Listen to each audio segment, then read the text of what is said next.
Contoh komunikasi verbal. Menggunakan gestur tubuh atau gerak tubuh, mengangguk, sedih, tersenyum, melambaikan tangan, dan lain sebagainya. Komunikasi yang sering kita lakukan berasal dari data. Data merupakan fakta tentang peristiwa yang telah terjadi di masa lampau maupun saat ini.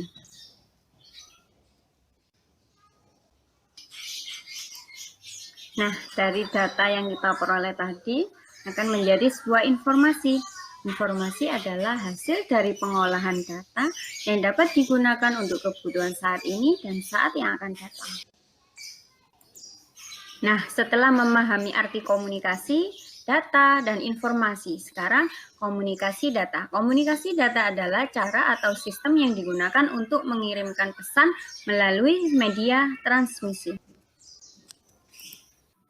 Nah, kata kunci pada komunikasi data adalah ada pesan yang harus dikirimkan melalui media transmisi.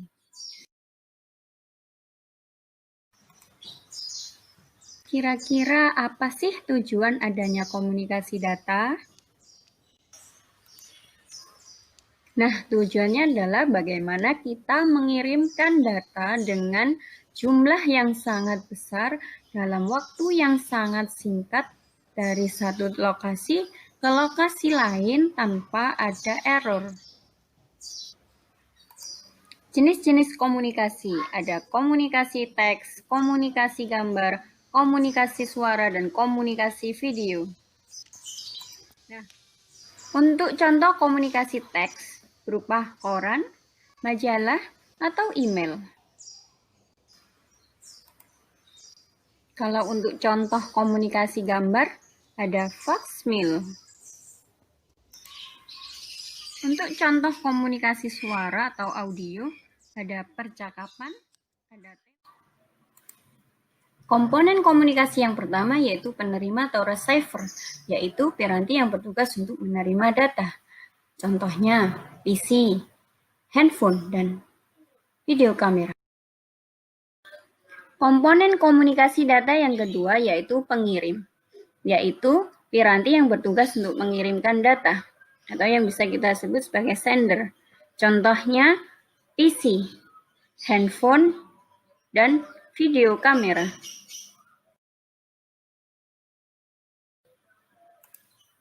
Komponen komunikasi data yang ketiga yaitu pesan.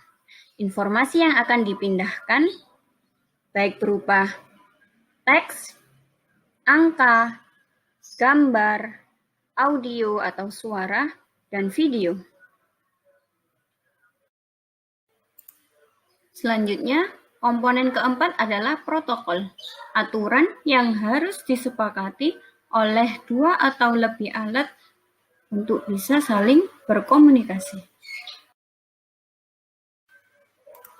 Komponen yang kelima yaitu media transmisi.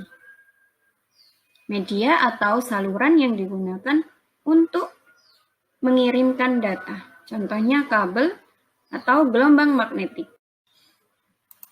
Nah, untuk ilustrasi masing-masing komponen komunikasi data bisa kalian lihat di ilustrasi gambar berikut.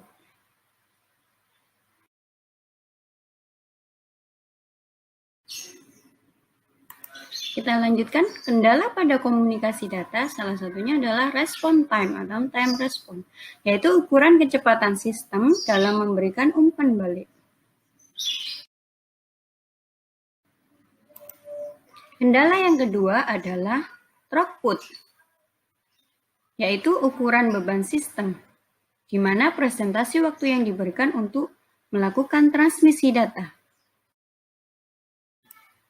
Kendala yang terakhir yaitu berasal dari manusia itu sendiri. Manusia bertindak sebagai perancang, pembuat, dan pengguna sistem. Lancar tidaknya suatu sistem tergantung pada manusia itu sendiri.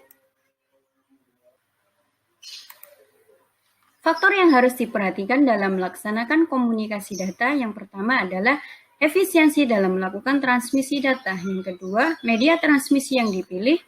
Faktor yang ketiga, standarisasi yang digunakan. Dan yang keempat adalah kehandalan sistem itu sendiri.